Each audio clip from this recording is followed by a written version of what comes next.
Jangan pernah nganggep remeh lawan saudara. Kita tidak perlu ketakutan pada iblis, tidak perlu kita udah menang, iblis dikalahkan. Tapi jangan anggap remeh. Saudara semua, kita ini pemimpin. Jadi jarak kita dengan Tuhan, ya, yang menanggung akibatnya kalau kita jauh dari Tuhan, tersembunyi dari Tuhan, itu bukan cuma kita. Orang sekitar kita akan merasakan akibatnya semua, getirnya semua. Orang yang mungkin punya kedudukan, punya jabatan, mungkin pinter, saya lihat aja kepemimpinannya. Kalau ada persoalan, cari siapa yang salah, cari kambing hitam, that's not a leader. Yaitu bukan pemimpin.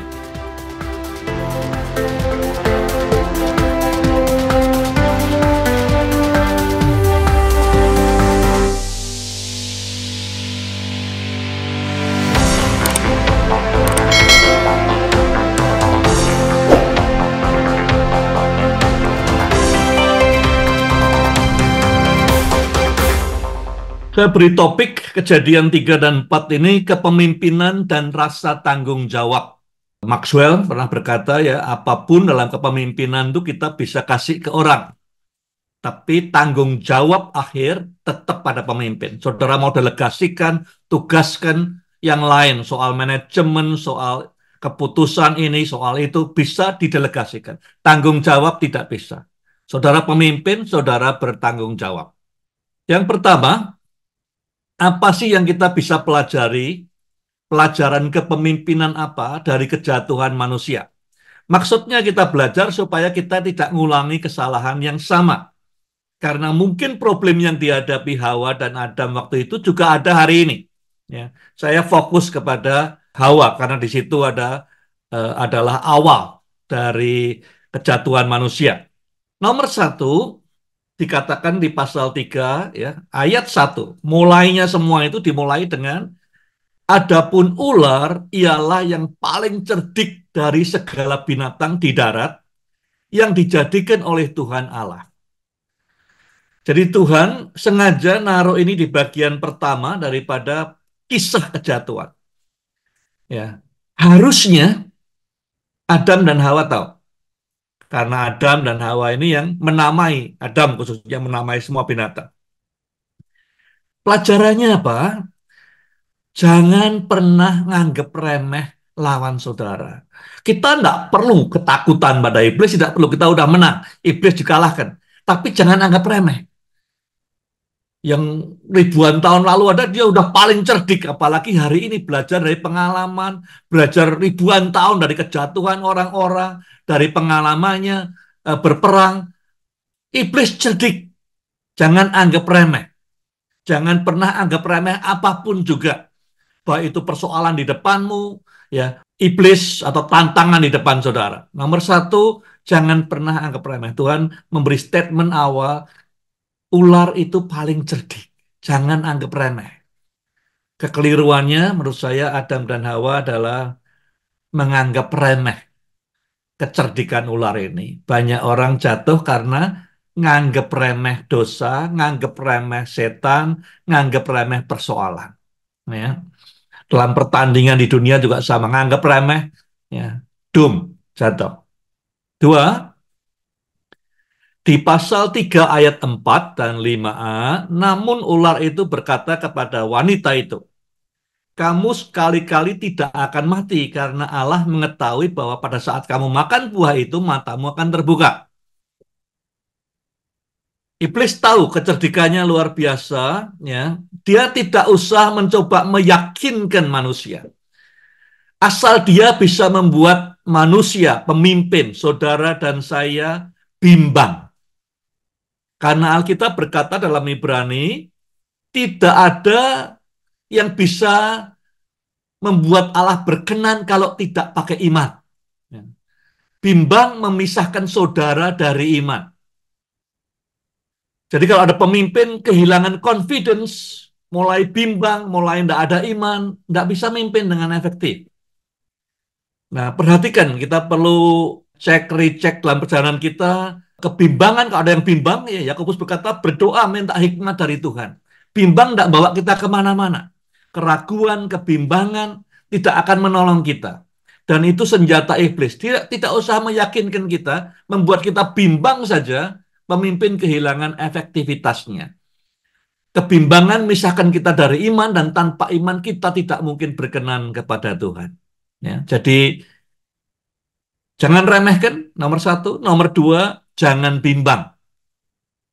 Nomor tiga, iblis tahu betul titik lemah kita di mana. Kejadian 3 ayat 5, dan kamu akan menjadi seperti Allah, yaitu mengetahui yang baik dan yang jahat. Jadi manusia pada dasarnya punya titik lemah. Kita semua punya titik lemah. Tapi untuk semua pemimpin ada satu common titik lemah, yaitu ingin more power, ingin more control. Nah, kalau kita tidak sadar, banyak pemimpin yang saya kenal tidak sadar ini. Ya. Tidak sadar bahwa kita punya soft spot. Titik lemah kita adalah selalu senang kalau ada kesempatan more power, more control. Ya. Dan iblis tahu itu. Itu disodorkan pada kita, kalau kita tidak aware, ya kita makan habis. Jadi power bukan dosa, control bukan salah, tapi kemauan, haus untuk more power, more control, itu soft spot, gampang dipakai iblis untuk menjatuhkan kita. Dan yang keempat, the absence of good counsel. Tidak adanya nasihat atau penasehat yang baik. Di Kejadian 3 ayat 6, ketika perempuan itu melihat bahwa pohon itu baik, ya, dia lihat pohonnya baik, imajinasikan, baik untuk dimakan, ya, dan menarik bagi mata. Dan pohon itu diinginkan untuk membuat seorang bijaksana. Dia pun memetik buahnya dan memakannya. Lalu dia juga memberikannya kepada suaminya yang bersamanya, dan suaminya pun memakannya. Tujuannya mereka dibuat berpasangan adalah supaya bermitra, saling ingatkan, saling beri nasihat. Tapi tidak berfungsi di Kejadian 3 ayat 6.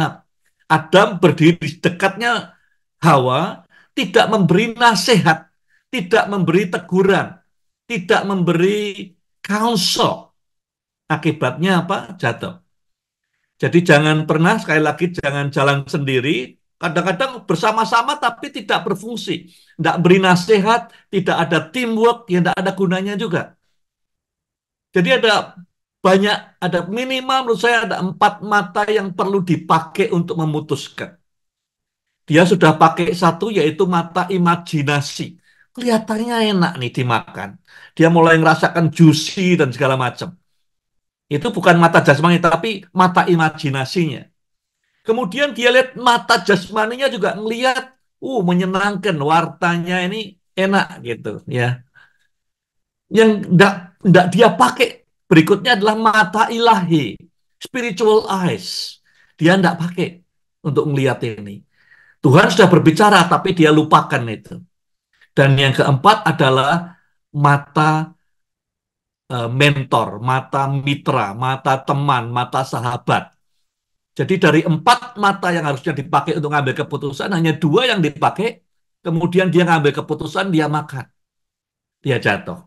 Topik yang kedua adalah 4 benih bagi kepemimpinan yang toksik. Jadi 4 ini benihnya yang bisa membuat pemimpin jadi toksik. Pemimpin yang toksik itu yang membawa suasana disintegrated, nyakiti sana sini, pusatnya dirinya sendiri, ya, nimbulkan perpecahan dan segala macam. Apa itu 4 benih yang kita pelajari dari Kejadian 3 dan 4 ini? Yang pertama adalah kecemburuan, iri hati, selalu melihat kehidupan dari lensa kompetisi. Siapa yang lebih hebat, siapa yang lebih pinter, siapa yang lebih banyak followernya, siapa yang lebih dihormati, dan segala macam. Yang mengakibatkan rasa tidak aman selalu. Kejadian 4 ayat 4 dan 5, maka Tuhan mengindahkan Habel dan korban persembahannya itu.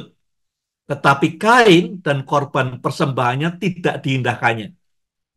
Kain tidak belajar bertanya mengapa. Ya. Kalau aja dia tahu, bertanya mengapa, dan kemudian bisa solve itu, mungkin tidak terjadi. Lalu hati Kain menjadi sangat panas dan mukanya muram. Jadi dia jealous. Kok persembahannya Habel diterima, punya aku enggak? Jealous muncul dari kompetitif. Harusnya aku yang lebih tua, yang aku yang diterima.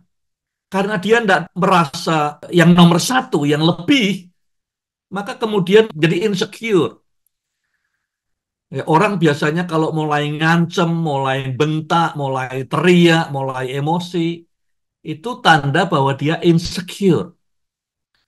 Nggak rasa aman. Nggak rasa aman munculnya dari mana?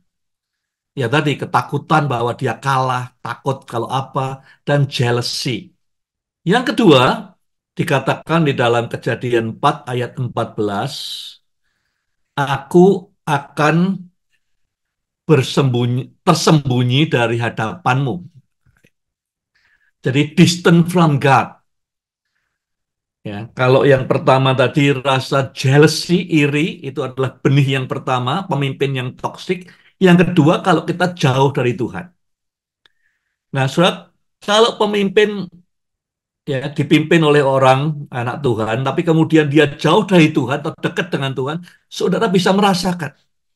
Kalau dia dekat dengan Tuhan, maka aromanya di kantor, di gereja beda. Aroma yang membangun, aroma kasih. Dia jauh dari Tuhan, walaupun kelihatannya masih khotbah, masih mimpin sembahyang, masih bawa Alkitab kemana-mana. Kalau dia jauh, tersembunyi dari Tuhan, maka yang datang, yang hadir bukan lagi aroma yang indah dari Tuhan. Ya, semua adalah usaha kedagingan melulu. Jadi yang kedua, benih toksiknya kalau pemimpin jaraknya tidak dekat dengan Tuhan. Saudara semua kita ini pemimpin. Jadi jarak kita dengan Tuhan, ya, yang menanggung akibatnya kalau kita jauh dari Tuhan, tersembunyi dari Tuhan, itu bukan cuma kita. Orang sekitar kita akan merasakan akibatnya semua, getirnya semua. Yang ketiga, dikatakan di 4 ayat 14, aku seorang pelarian dan pengembara di bumi. Restlessness, ya, jiwanya jiwa lari terus, menghindar dari kenyataan atau kesalahan masa lalu. Jadi lari karena ketakutan akan apa namanya kesalahan masa lalu terulang, atau lari dari kenyataan hari ini, atau lari dari apapun juga, tapi restless, tidak bisa pasrah, tidak menemukan home, walaupun sudah ikut Tuhan tapi masih restless terus, tidak istirahat, tidak semeleh, tidak berserah, ya. Inginnya banyak, demand-nya banyak, dan terus menghindar terus, ya, lari terus dari kenyataan, dari masa lalu, dari ketakutan, tidak pernah confront the reality dan tinggal diam dalam hadirat Tuhan. Ini benih yang ketiga, restlessness, ya, lari terus. Yang keempat, fear. Dikatakan juga di pasal 4:14, maka barang siapa yang akan bertemu dengan aku, tentulah akan membunuh aku. Ketakutan. Ya. Rasa takut, dikejar rasa takut, membuahkan apa? Tidak bisa percaya orang lain. Semua orang dicurigai. Jadi fear atau ketakutan itu benih yang membahayakan, yang menyebabkan pemimpin jadi toksik. Dia tidak bisa percaya orang di sekitarnya, akibatnya nyebarkan racun untuk orang-orang yang dipimpinnya. Nah, kita masuk ke dalam pertanyaannya, ya. Apakah saudara seorang pelarian?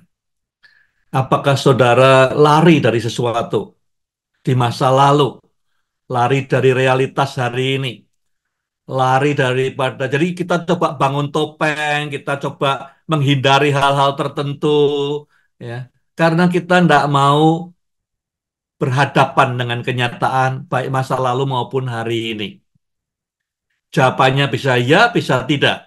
Saya harus hadapi ini ketakutan, dicap begini, ketakutan masa lalu, kegagalan masa lalu dan segala macam. Ya. Share, apakah saudara fugitif, pelarian, atau saudara sudah menemukan tempat, pasrah, surrender, semeleh, di dalam Tuhan Yesus, di dalam Sabat yang sesungguhnya.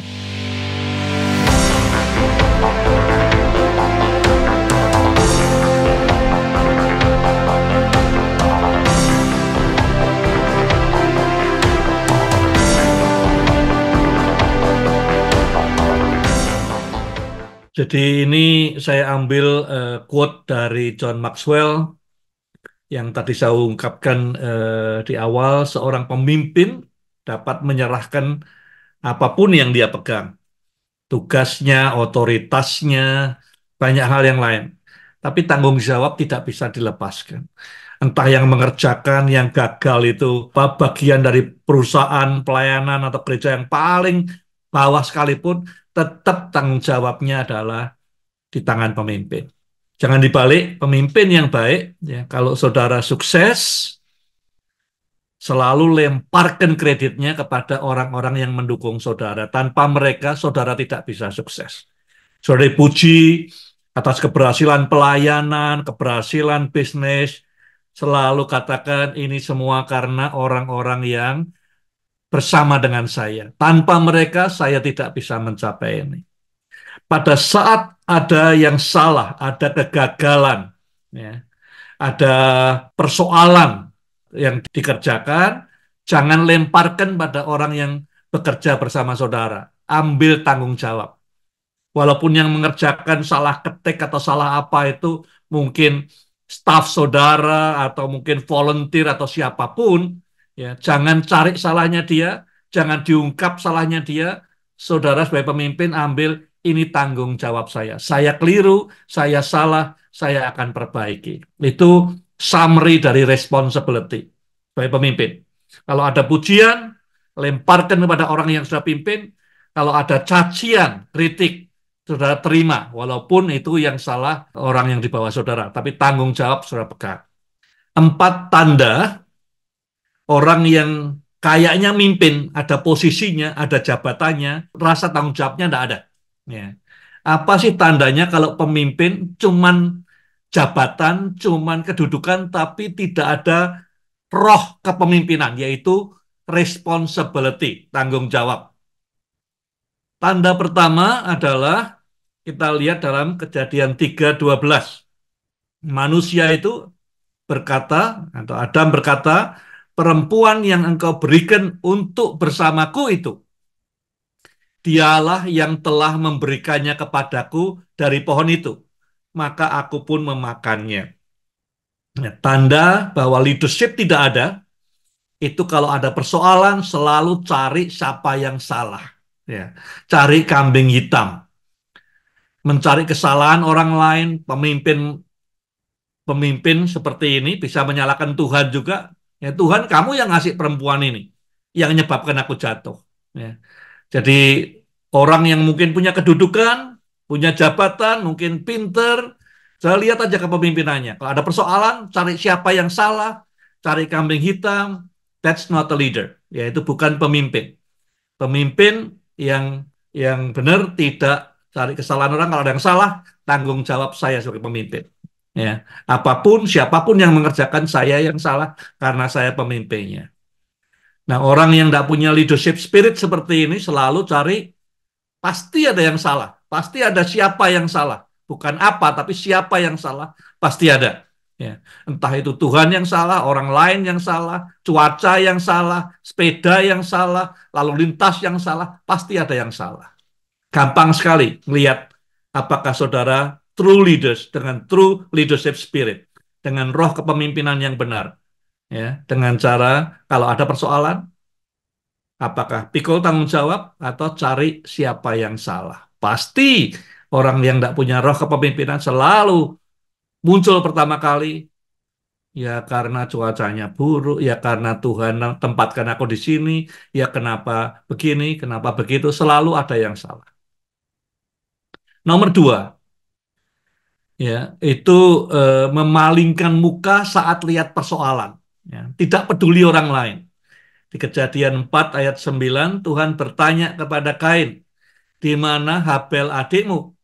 Kain menjawab, aku tidak tahu, apakah aku penjaga adikku. Lawan katanya kasih itu adalah indifference, tidak peduli orang lain.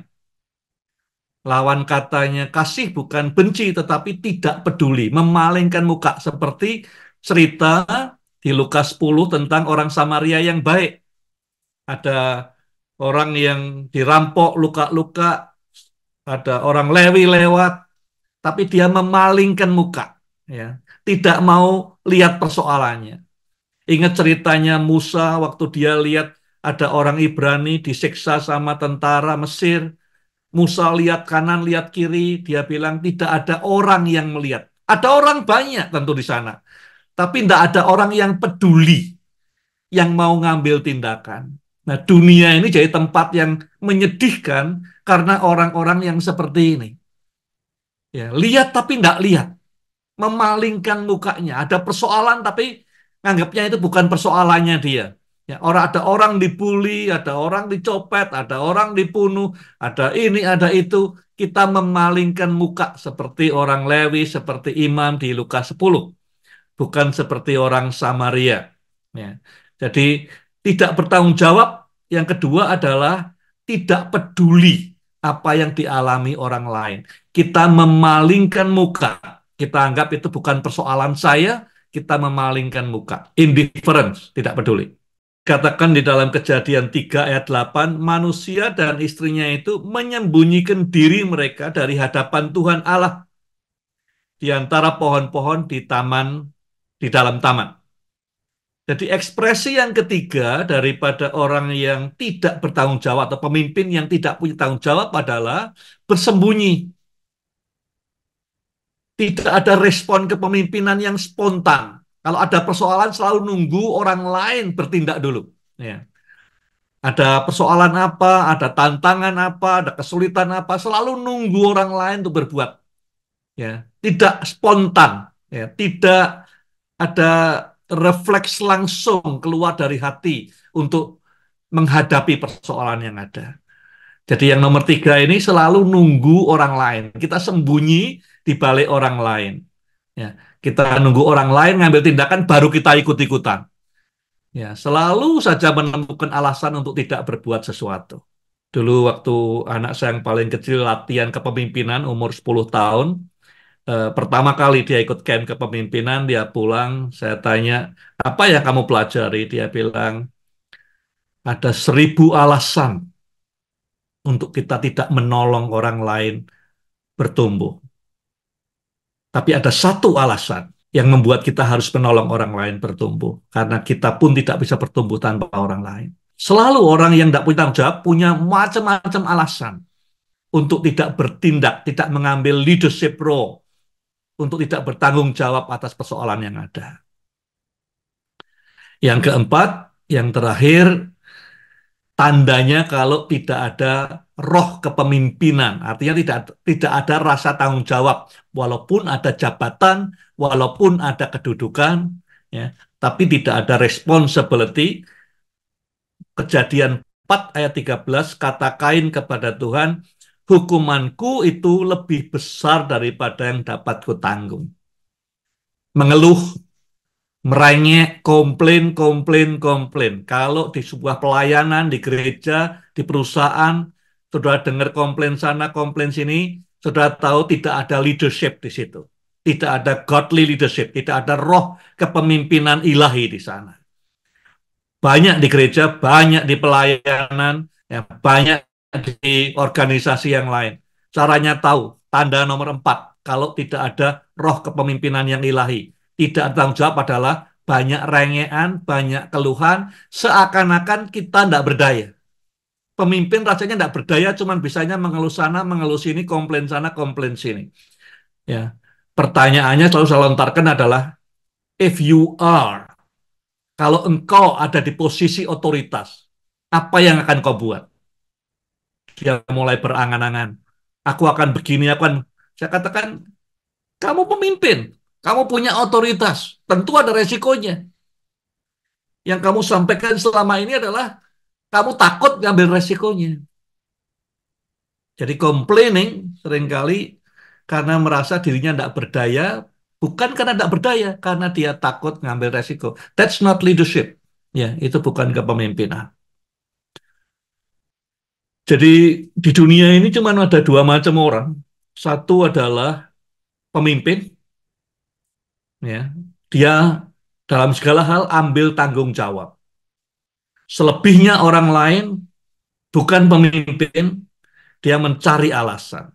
Leadership take responsibility, sedangkan orang yang lain cari alasan, cari excuses. Nah, saudara, untuk mimpin tidak perlu jabatan. Untuk mimpin tidak perlu kedudukan. Saudara, untuk mimpin tidak perlu harus tua. Ya, 18 tahun, 15 tahun, 13 tahun. Saya lihat pemimpin-pemimpin bagus segala umur.